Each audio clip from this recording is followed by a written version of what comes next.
want to make my contribution on the motion that has been brought by Honorable Jane Gigiri on reduced cost of electricity.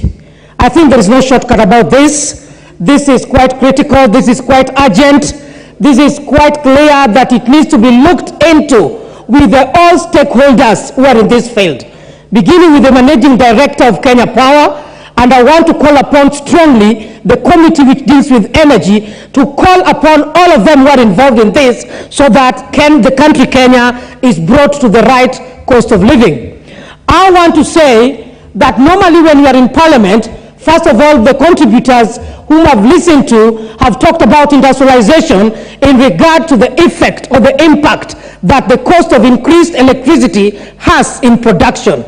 They've also talked about the investors who are in the country who may not continue with their investment because of the high cost of living. I want to make my contribution in support of reduced cost of electricity on the following facts. 1, in terms of security; 2, in terms of education; 3, in terms of human resource; 4, in terms of the local person, the Jua Kali artisan, the economic enterprises that we have in our counties. And when I'm talking now, I'm talking specifically to Homa Bay County. We know that there are issues that are there which are not addressed. We cannot be talking of a country of continued increased amount of cost on various things without looking or addressing the prerequisites that are underlining to what is causing the problem. In terms of the Jua Kali artisan, the increased cost of living, has Kenya Power tabled? Have they made known the reasons as to why the cost of electricity continue going high? As a country, as the 13th Parliament, in the manifesto that was given by the government was to ensure that there is sustainable economic empowerment of our youths. That cannot be realized. I'm looking into the person who is the barbershop, the Kinyozi boy, who wants to be empowered through what he's doing. Yet the units that he gets once he purchases too high.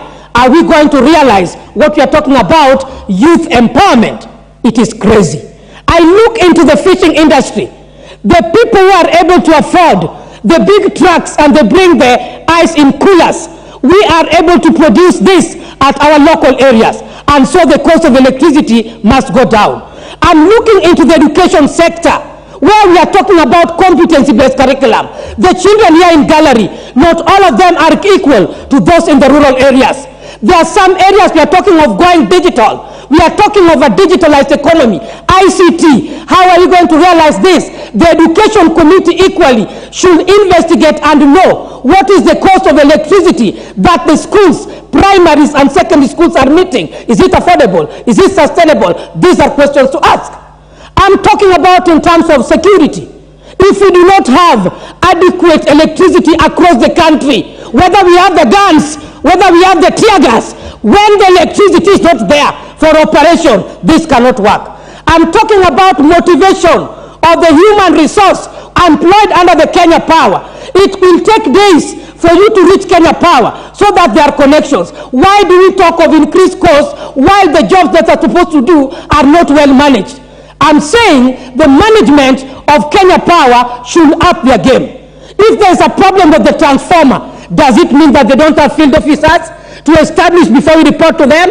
What is it that there is a gap? So I'm saying in the management issues also, let us address the real issues. Let us at all costs, plus the ministry, ensure that the cost of electricity come down and the sources which can improve and sustain provision of energy is realized. Otherwise, at this rate, we are just going to tell Kenyans we have failed as leaders, we cannot sustain the economy, there is no money, and so education cannot move, security cannot move, geocal industry cannot move, and nothing can happen. Water is life, and so energy is life.